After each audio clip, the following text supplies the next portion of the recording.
F-35 വിമാനങ്ങളെക്കുറിച്ച് നമുക്കെല്ലാവർക്കും അറിയാം. ലോകത്തിൽ ഉള്ളതിൽ വെച്ച് one of the most advanced 5th generation aircraft ആണ്. ഇതിനെ വെടിവെച്ച് വീഴ്ത്തുക എന്നുള്ളത് ഏതൊരു രാജ്യത്തെ കൊണ്ടും അത്ര പെട്ടെന്ന് ചെയ്യാൻ സാധിക്കുകയില്ല. ഒരു റിയൽ ടൈം യുദ്ധ സാഹചര്യം ഉണ്ടായാൽ പോലും ഈ ഒരു വിമാനങ്ങളെ കൊണ്ട് ശത്രുക്കളുടെ എയർ ഡിഫൻസ് സിസ്റ്റത്തെ പെനട്രേറ്റ് ചെയ്ത് അകത്തേക്ക് കയറി ആദ്യത്തെ സ്ട്രൈക്ക് ചെയ്യാനുള്ള ഒരു കപ്പാസിറ്റിയുള്ള വിമാനം. അത്തരം F-35 ഞങ്ങളെ കൊണ്ട് വെടിവെച്ച് വീഴ്ത്താൻ കഴിയുമെന്ന് ഒരു അവകാശവാദം ഇറാൻ നടത്തി. കൂടാതെ ശാസ്ത്രീയമായി അവരുടെ വ്യോമ പ്രതിരോധ സംവിധാനം നവീകരിക്കുകയും അത് F-35 പോലെ സ്റ്റെൽത്ത് കോർഡിനേറ്റ്സ് ഉള്ള ഒരു ടാർഗറ്റിനെ ഐഡന്റിഫൈ ചെയ്യുകയും അതും 200 കിലോമീറ്റർ ദൂരത്തിലുള്ള ഒരു ടാർഗറ്റിനെ ഐഡന്റിഫൈ ചെയ്ത് ഒരു വലിയ ബ്രേക്ക് ത്രൂ തന്നെ ലോകത്തിന് നൽകിയിട്ടുണ്ട്. സത്യത്തിൽ ഇറാൻ ചെയ്തിരിക്കുന്ന ഈ കാര്യം വെറുതെ മറ്റുള്ളവരെ കാണിക്കാൻ വേണ്ടി സംഭവിച്ചതാണോ, അല്ലെങ്കിൽ യഥാർത്ഥത്തിൽ ഇങ്ങനെ ഒരു കാര്യം അവർ ചെയ്തിട്ടുണ്ടോ? ഈ ഒരു വീഡിയോയിലൂടെ വിശദമായി അറിയാം.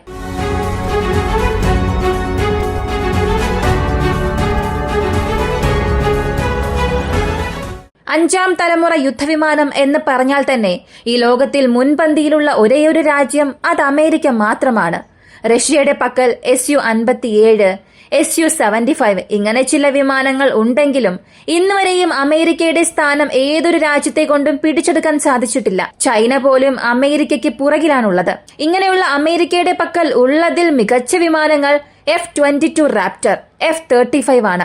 F-22 റാപ്റ്റർ നിലവിലെ ജനറേഷനിൽ ഏത് രാജ്യത്തെ കൊണ്ടും മാച്ച് ചെയ്യാൻ കഴിയാത്ത ഒരു വിമാനം. അടുത്ത് F-35. ഇതിന്റെ സ്റ്റെൽത്ത് പ്രൊഫൈലിനെ കുറിച്ച് ഞാൻ പറയേണ്ട ആവശ്യമേ ഇല്ല.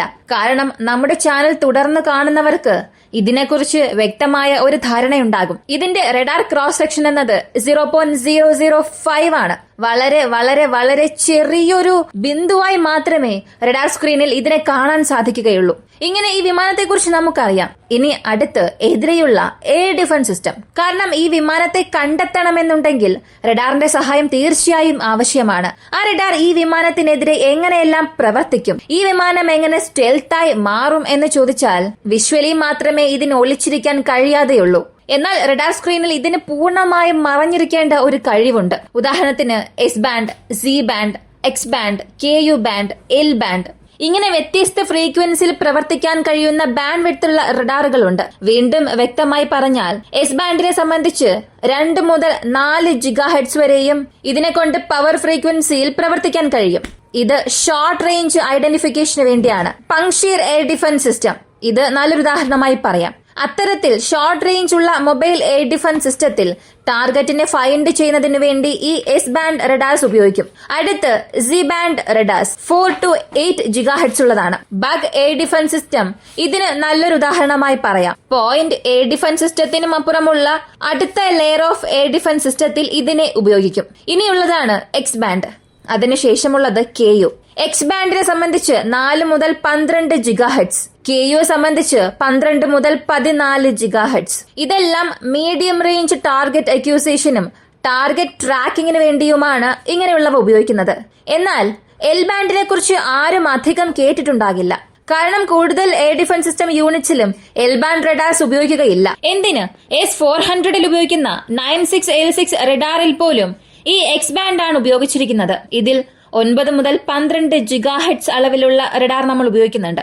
അടുത്ത 91N6E-യിലും നെബോ SUV-യിലും VH എന്ന വെരി ഹൈ ഫ്രീക്വൻസി റഡാർസ് ആണ് ഉപയോഗിക്കുന്നത്. അപ്പോ L ബാൻഡ് റഡാർസിനെ അങ്ങനെ കൂടുതൽ രാജ്യവും ഉപയോഗിക്കാറില്ല. കാരണം അതിന് പുറകിലുള്ള കോംപ്ലിക്കേഷൻസും അധികമാണ്. അപ്പോ ഈ L ബാൻഡ് എന്ന റഡാർ മാത്രം നിങ്ങളിപ്പോ ഓർമ്മയിൽ വച്ചിരിക്കുക. ഇനി നമുക്ക് ഇറാന്റെ ടോപ്പിക്കിനുള്ളിലേക്ക് പോകാം. ഇറാന്റെ പക്കൽ പല വിധത്തിലുള്ള എയർ ഡിഫൻസ് സിസ്റ്റം യൂണിറ്റ്സ് ഉണ്ട്. അവരുടെ റീജിയനിൽ കൂടുതലായും എയർ ഡിഫൻസ് സിസ്റ്റം ഉള്ള ഒരു രാജ്യം അത് ഇറാന് വളരെ എളുപ്പത്തിൽ പറയാൻ സാധിക്കും. അത്രത്തോളം സോവിയറ്റ് യൂണിയനിലെ S സീരീസിലുള്ള S-300 വരെയും ഉണ്ട്. S-400 ലേറ്റസ്റ്റ് ആയി വരാൻ പോകുന്നു എന്ന് പറഞ്ഞിട്ടുണ്ട്. ഇങ്ങനെ കൂടുതൽ എയർ ഡിഫൻസ് സിസ്റ്റം യൂണിറ്റ്സ് ഉള്ള ഒരു രാജ്യം. ഇങ്ങനെയുള്ള ഇറാന് റഷ്യയുടെ സഹായം ആരംഭത്തിൽ കിട്ടിയിരുന്നു. എന്നാൽ പെട്ടെന്ന് അമേരിക്കയുടെ പ്രഷർ കാരണം 2000ന്റെ പകുതിയോടുകൂടി റഷ്യ ഈ സഹായം അവസാനിപ്പിച്ചു. പിന്നീട് 2015 അതിനായിട്ടുള്ള തടസ്സങ്ങൾ മാറ്റി. ഇതിനുശേഷം ഇറാൻ തീരുമാനിച്ചത് ഇനി ഏതൊരു രാജ്യത്തെയും നമ്മൾ ആശ്രയിക്കാൻ പാടില്ല. S-300 പോലെ അതിനെ റിവേഴ്സ് എഞ്ചിനീയറിംഗ് ചെയ്യണമോ അല്ലെങ്കിൽ അതിന്റെ ടെക്നോളജീസ് എടുത്ത് ഉപയോഗിക്കുക, എന്ത് ചെയ്തിട്ടായാലും ഇതിനേക്കാളും അഡ്വാൻസ്ഡ് ആയിട്ടുള്ള ഒരു എയർ ഡിഫൻസ് സിസ്റ്റം നിർമ്മിക്കണം. അങ്ങനെ ബവാർ 373 എന്ന എയർ ഡിഫൻസ് സിസ്റ്റം നിർമ്മിച്ചു. ഇത് X300ന്റെ എക്സാക്ട് ഒരു റെപ്ലിക്കയായിരുന്നു. എന്നാൽ ഇങ്ങനെ സൃഷ്ടിച്ചത് മാത്രമല്ല, S300നെ കൊണ്ട് ചെയ്യാൻ കഴിയാത്ത ചില കാര്യങ്ങൾ അതുപോലും ഇത് ചെയ്തു. അതിന്റെ എക്സ്റ്റൻഡഡ് റേഞ്ചിലേക്ക് പോവുക. S300ന്റെ മാക്സിമം എൻഗേജ്മെന്റ് റേഞ്ച് എന്നത് 280 ആണ്. എന്നാൽ അതിനേക്കാൾ 350 കിലോമീറ്റർ ദൂരപരിധിയിലേക്ക് പോകുന്നത് പോലെയാണ് ഈ ബവാർ എയർ ഡിഫൻസ് സിസ്റ്റത്തെ നിർമ്മിച്ചത്. കൂടാതെ ഇത് 2019 തന്നെ സർവീസിലേക്ക് വന്നു. എന്നാൽ പിന്നീട് അവർ ഒരു ക്ലെയിം നടത്തിയിരുന്നു. അതായത് അടുത്ത ഘട്ടമായി ഇവർ ബവാർ 373-2 എന്ന ഒരു സെക്കൻഡ് വേരിയന്റ് നിർമ്മിക്കുകയായിരുന്നു. ഇത് ഞങ്ങൾ നിർമ്മിക്കുമ്പോൾ റഷ്യയുടെ ടെക്നോളജിയേക്കാൾ ഞങ്ങൾ ഒരു പടി മുകളിലേക്ക് ചെന്ന് അമേരിക്കൻ സ്റ്റെൽത്ത് ഫൈറ്റർ ജെറ്റായ F-35നെ ഞങ്ങളെ കൊണ്ട് ടാർഗറ്റ് ലോക്ക് ചെയ്ത് ന്യൂട്രലൈസ് ചെയ്യാൻ ഇതിന്റെ സാങ്കേതികവിദ്യ വളർന്നിട്ടുണ്ടാകും എന്ന ഒരു വലിയ ക്ലെയിം 2022 നടത്തി. എന്നാൽ പിന്നീട് അതിനെക്കുറിച്ചുള്ള ചർച്ചകളോ വാർത്തകളോ ഒന്നും തന്നെ ഇറാനിൽ നിന്നും പുറത്തു വന്നില്ല. പക്ഷേ ഇപ്പോ ഇക്കാര്യം വലിയൊരു കൊടുങ്കാറ്റ് തന്നെ സൃഷ്ടിച്ചിട്ടുണ്ട്. അതിന് കാരണം എന്താണെന്ന് അറിയണ്ടേ? ഇറാൻ അങ്ങനെ പറഞ്ഞതോടുകൂടി അവസാനിപ്പിച്ചിട്ടില്ല. ഇറാൻ അവരുടെ രാജ്യത്തിനുള്ളിലേക്ക് F-35 വരികയാണെങ്കിൽ അതിനെ എങ്ങനെ ടാർഗറ്റ് ലോക്ക് ചെയ്യാൻ കഴിയും എന്ന് പഠിക്കാൻ തുടങ്ങി. നോർമൽ റേഞ്ചിൽ അതിനെ എൻഗേജ് ചെയ്യുന്നതിനെ കുറിച്ച് മാത്രമല്ല സംസാരിച്ചത്. ഇതിന്റെ റഡാർ പ്രൊഫൈൽ കുറവാണെങ്കിൽ പോലും ഏതൊരു റഡാറിലും അകത്തേക്ക് വരുന്ന ടാർഗറ്റിനെ ശ്രദ്ധിക്കാൻ സാധിക്കും. എന്തോ ഒരു സസ്പീഷ്യസ് അവിടെ സംഭവിക്കുന്നു എന്ന് മനസ്സിലാക്കി അതിനെ ട്രാക്ക് ചെയ്യേണ്ട ഫെസിലിറ്റി ഇപ്പോൾ എല്ലാ രാജ്യങ്ങളുടെ പക്കലും ഉണ്ട്. ഇന്ത്യയുടെ പക്കലുണ്ട്, ചൈനയുടെ പക്കലുണ്ട്, റഷ്യയുടെ പക്കലുണ്ട്. ഒരു സ്റ്റെൽത്ത് വിമാനത്തെ ട്രാക്ക് ചെയ്യേണ്ട ഫെസിലിറ്റി ഉണ്ട്. എന്നാൽ മിസൈലിന് അതിനെ ഇൻപുട്ടായി നൽകി ടാർഗറ്റ് ലോക്ക് ചെയ്ത് അതിനെ വീഴ്ത്താൻ സാധിക്കില്ല. അത്രത്തോളം റഡാർ പ്രൊഫൈൽ ആർക്കും ഇല്ല. റഷ്യയുടെ S-400നെ കൊണ്ടുപോലും 20 കിലോമീറ്റർ ദൂരത്തിൽ F-35 അകത്തേക്ക് വന്നാൽ മാത്രമേ അതിനെ ടാർഗറ്റ് ലോക്ക് ചെയ്ത് എൻഗേജ് ചെയ്യാൻ സാധിക്കൂ. പ്രാക്ടിക്കലായി ചെയ്യണമെന്നുണ്ടെങ്കിൽ ഇങ്ങനെ മാത്രമേ ചെയ്യാൻ കഴിയൂ. അതാണ് ഇപ്പോഴുള്ള തിയറി. പക്ഷെ ഇറാൻ എങ്ങനെ അത് ചെയ്യാൻ സാധിക്കും? ഇറാൻ വെറുതെ ഒരു പേരിന് വേണ്ടി മാത്രം അങ്ങനെ പറഞ്ഞതാണോ എന്ന് ചോദിച്ചാൽ ടെക്നിക്കലായി ഒരുപാട് കാര്യങ്ങളും അതിന് കോർഡിനേറ്റ്സ് നൽകിയിട്ടുണ്ട്. അതിനെക്കുറിച്ചെല്ലാം നമുക്കിപ്പോ ഓരോന്നായി മനസ്സിലാക്കാം.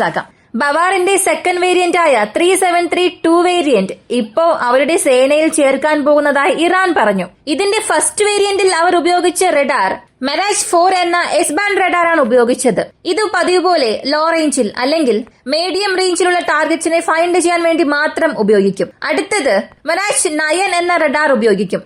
S-400ൽ ഉപയോഗിച്ചതുപോലെ VHF frequency radar, very high frequency radar ഉപയോഗിച്ചിട്ടുണ്ട്.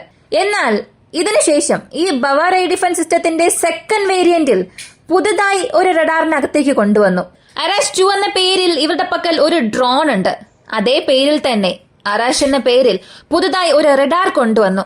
സത്യത്തിൽ ഇതാണ് എൽ ബാൻഡ് റഡാർ. ഇതിന്റെ മാക്സിമം ടാർഗറ്റ് ട്രാക്കിംഗ് റേഞ്ച് എന്നത് 380 കിലോമീറ്ററിലും അധികമാണ്.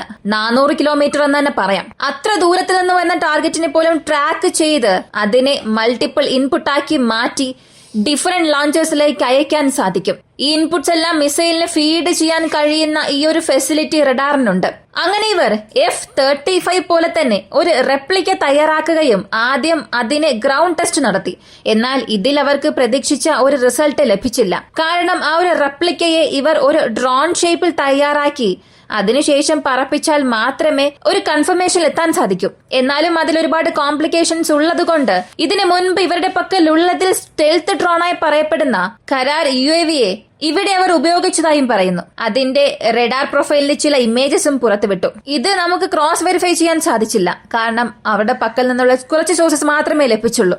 അപ്പോ ഇവിടെ ഇവർ ടെക്നിക്കലായി എന്ത് പറഞ്ഞു എന്നുള്ളത് മാത്രമാണ് നമ്മൾ അറിയുന്നത്. ഇങ്ങനെ ഇറാൻ നൽകിയിട്ടുള്ള ഈ ഡേറ്റയിൽ കരാർ UAVയുടെ എക്സാക്ട് RCS F-35ന്റെ RCSനേക്കാൾ വളരെ കുറവാണ്. കാരണം 0.005ൽ നിന്ന് 0.0019 RCS ഉള്ള ഈ ഒരു ടാർഗറ്റിനെ ഈ റഡാർ വഴി ടാർഗറ്റ് ലോക്ക് ചെയ്തിട്ടുണ്ട്. അതായത് ബവാർ എയർ ഡിഫൻസ് സിസ്റ്റം വഴി ഇതിനെ ടാർഗറ്റ് ലോക്ക് ചെയ്ത് കാണിച്ചിട്ടുണ്ട്. കൂടാതെ ഈ ഒരു കോൺഫിഗറേഷൻ F-35മായി കമ്പയർ ചെയ്ത് 2 വ്യത്യസ്ത സാഹചര്യങ്ങളിൽ ഞങ്ങളെ കൊണ്ട് ഇതിനെ ടാർഗറ്റ് ലോക്ക് ചെയ്യാൻ കഴിയുമെന്നുള്ള ഒരു അവകാശവാദവും നടത്തി. ഈ ചിത്രം നിങ്ങളൊന്ന് നോക്കുക. ഇതിൽ F-35ന്റെ RCSഉം ഇതും എങ്ങനെ മാച്ച് ആകുന്നുവെന്ന് മൾട്ടിപ്പിൾ ഫ്രീക്വൻസിയിൽ 2 സ്ഥലങ്ങളിൽ കാണിച്ചിട്ടുണ്ട്. അടുത്ത ഇമേജ് നോക്കുക. ഇതിൽ 4 സിനാരിയോ പറയുന്നുണ്ട്. ഡിഫറന്റ് റഡാർസ് വെച്ച് വിഭജിച്ചിട്ടുണ്ട്. ഇതിൽ വിമാനം അകത്തേക്ക് വരുമ്പോൾ സൈഡ്വേർഡ് ആംഗിൾസിൽ അത് റിഫ്ലക്ട് ചെയ്യുന്ന RCS ഞങ്ങളുടെ പക്കൽ ഇതിനകം ഉണ്ടെന്ന് തന്നെ ഇറാൻ പറഞ്ഞു. ഇത് വളരെ വലിയൊരു കാര്യമാണ്. കാരണം F-35ന്റെ RCS എന്നത് ഇന്ന് വരെയും പ്രാക്ടിക്കലായി ഏതു രാജ്യത്തിന്റെ പക്കൽ ലഭിച്ചിട്ടില്ല. അതായത് ഓപ്പറേറ്റ് ചെയ്യുന്ന രാജ്യങ്ങൾ ഒഴികെ മൂന്നാമതൊരു രാജ്യത്തിന്റെ പക്കൽ അത് ലഭിച്ചിട്ടേയില്ല. എന്നാൽ ഇറാൻ ഇങ്ങനെ ഒരു അവകാശവാദം നടത്തി. ഇത് രണ്ട് സംശയമാണ് ഉണ്ടാക്കുന്നത്. ഒക്ടോബർ മാസം നടന്ന ഒരു സ്ട്രൈക്കിൽ ഇതുപോലെ F-35നെ ഇറാനെതിരെ ഇസ്രായേൽ ഉപയോഗിച്ചിരുന്നു. അപ്പോ ആ സമയത്ത് ഇവർക്ക് എന്തെങ്കിലും ഇൻപുട്ട് ലഭിച്ചിട്ടുണ്ടാകുമോ? ഇനി അതല്ല, F-35ന്റെ കോർഡിനേറ്റ്സ് റഷ്യയുടെ പക്കൽ ഉണ്ടായിരുന്നിരിക്കുമോ? കാരണം സിറിയയിൽ ഇവർ രണ്ടുപേരും വളരെ അടുത്ത സോണിലാണ് ഓപ്പറേറ്റ് ആയിക്കൊണ്ടിരുന്നത്, ഇസ്രായേലിന്റെ ഫൈറ്റർ ജെറ്റ്സും റഷ്യയും. അപ്പോ റഷ്യയുടെ പക്കൽ നിന്നും ഇവർക്ക് ലഭിച്ചതാണോ? ഇറാൻ കള്ളം പറയുന്നതാണോ? ഇതൊന്നും അറിയില്ല.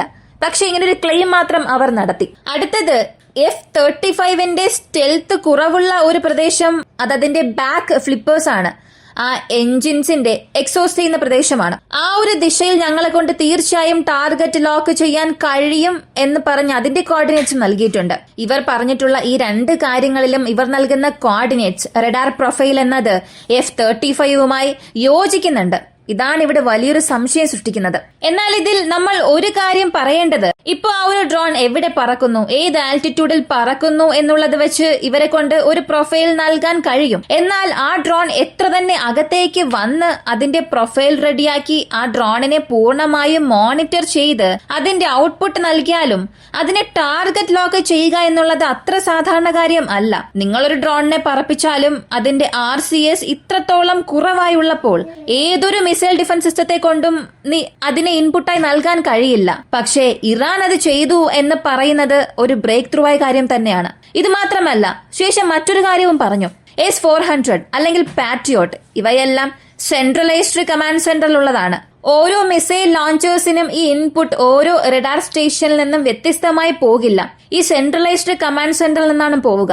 എന്നാൽ ബവർ 2 വേരിയന്റിൽ ഇവയ്ക്കെല്ലാം ഇൻഡിവിജ്വൽ റഡാർ സെന്റേഴ്സ് ഞങ്ങൾ നൽകിയിട്ടുണ്ട്.